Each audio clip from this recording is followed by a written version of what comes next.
नमस्कार दोस्तों, कैसे हैं आप सब। आज मैं इस वीडियो में आप सभी को कृष्ण भगवान की दो कहानियां सुनाने वाला हूं जो शायद ही आप में से किसी ने सुनी होंगी, और मैं दावे के साथ कह सकता हूं कि ये कहानियां आपके मन को भी छू जाएंगी। तो चलिए शुरू करते हैं। इससे पहले अगर आप इस चैनल पे नए हैं और ऐसे वीडियोस में इंटरेस्ट रखते हैं तो प्लीज सब्सक्राइब करें और बेल नोटिफिकेशन भी दबाएं ताकि हम जैसे छोटे क्रिएटर्स को मोटिवेशन मिलती रहे। पहली कहानी है कि आखिर भगवान कृष्ण को पूर्ण गुरु क्यों कहा जाता है। भगवान कृष्ण द्वारा कहे गए कुछ विलापों में से एक यह था कि कैसे उनके प्रियजन अप्राप्य संकल्प लेंगे और उन्हें पूरा करने के लिए उन्हें स्वर्ग और पृथ्वी का रुख करना पड़ेगा। आखिर वो भक्तों के भक्त हैं। ऐसा ही एक उदाहरण अर्जुन के पुत्र अभिमन्यु के वध के बाद हुआ। अभिमन्यु को चक्रव्यूह नामक एक सामरिक चाल से मारा गया, जहां वह सभी प्रमुख कौरव योद्धाओं द्वारा मारा गया। इस चाल के बारे में दुशाला के पति जयद्रथ ने सोचा था, जो कि 100 कौरव भाइयों के बीच की एकमात्र बहन थी। अभिमन्यु की मृत्यु के बाद अर्जुन ने प्रतिज्ञा की थी कि वह अगले सूर्यास्त तक जयद्रथ को मार डालेगा, और यदि वह ऐसा करने में सक्षम नहीं हुआ तो आत्मदाह कर लेगा। उस रात कौरवों ने बहुत खुशी मनाई थी, क्योंकि उन्हें विश्वास था कि उन्होंने युद्ध जीत लिया। वे जयद्रथ को अपनी सेना के बीच में छिपाने की योजना बना रहे थे ताकि अर्जुन उस तक न पहुंच सके, और यदि किसी भी संयोग से अर्जुन जयद्रथ को मारने में कामयाब रहे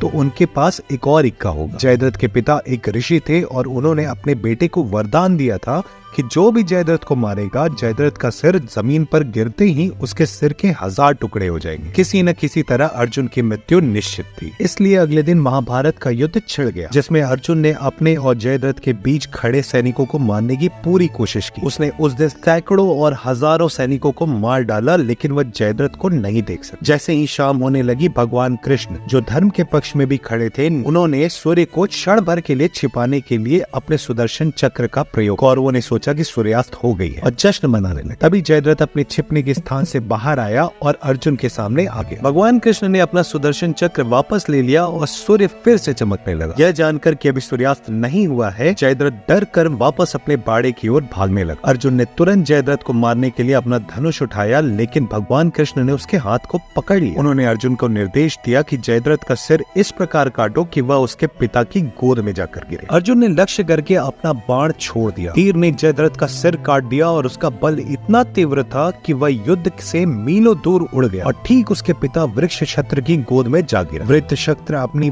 आंखें बंद करके बैठे थे, और जब उन्होंने अपनी गोद में अपने बेटे का सिर देखा तो वह चौंक गए। उसने तुरंत प्रतिज्ञा की और जयद्रथ का सिर जमीन पर गिर पड़ा। चूंकि वृक्षक्षत्र ने ही जयद्रथ का सिर जमीन पर फेंका था, इसलिए उसके सिर के 1000 टुकड़े भी हो। शक्ति की सीमाएं थी जिन्होंने अर्जुन के शत्रु की रक्षा की, लेकिन एक गुरु की तरह भगवान कृष्ण ने अर्जुन को सही सलाह दी थी, जिसमें उन्हें न केवल निश्चित मृत्यु से बचने में मदद मिली, बल्कि उन्होंने जो प्रतिबद्धता ली थी उसे भी पूरा किया। हमारे जीवन में भी यह हमारे गुरु का ज्ञान और आशीर्वाद है, जो हमें उन असंभव परिस्थितियों से निपटने में मदद करता है जो भाग्य हमारे सामने लाता है। सुख और दुख जीवन के सिक्के के दो पहलू हैं, जिनसे हम बच नहीं सकते, लेकिन गुरु या जिस भगवान को हम पूजा करते हैं, उनकी कृपा से हम अपना जीवन अधिक संतुलन के साथ जी सकते हैं और रास्ते में आने वाली ठोकरों से कम प्रभावित होते हैं। आइए चलते हैं दूसरे कहानी की ओर, जो है गोपियों और बर्बाद हुए भोजन के बारे में। भगवान कृष्ण के प्रति उनके गोपियों की भक्ति के बारे में बात किए बिना उनके बारे में कहानियों का उल्लेख करना कठिन हो। ऐसा कहा जाता है कि एक दिन सभी गोपियों ने कृष्ण के लिए एक भव्य दावत बनाने का फैसला किया था। उन्होंने अपने घरेलू काम पूरे कर लिए और फिर अपने प्रिय कृष्ण के लिए उत्तम भोजन बनाने के लिए घंटों के प्रयास के बाद उन्होंने सभी व्यंजनों को अलंकृत बर्तनों में पैक किया और नंद जी के घर चले गए। जब वे घर में दाखिल हुए तो उन्होंने देखा कि मेज के चारों ओर मेहमान बैठे थे और बीच में कृष्ण बैठे थे, जो माँ यशोदा से हाथ धुलवा रहे थे। जब मेहमानों ने गोपियों और उनके द्वारा लाए गए भोजन को देखा तो वे तुरंत दोषी महसूस करने लगे, क्योंकि उन्होंने अभी अभी रात का भोजन समाप्त किया था। सभी ने सोचा कि गोपियां अपनी सारी मेहनत बर्बाद देखकर दुखी होंगी, लेकिन गोपियों की नजरें केवल भगवान कृष्ण पर थी और वे उन्हें देखती रही। कुछ सेकंड के बाद उन्होंने अपने हाथ में लिए हुए बर्तन नीचे रख दिए और खुशी से नाचने लगी और हाथ हिलाने लगी। नंदराय, माता यशोदा और बाकी मेहमान इस बात से हैरान थे कि अपनी मेहनत बर्बाद होता देख के भी वे इतनी खुश कैसे हैं। एक अतिथि ने साहस करके गोपियों से ये प्रश्न पूछ ही लिया कि उनसे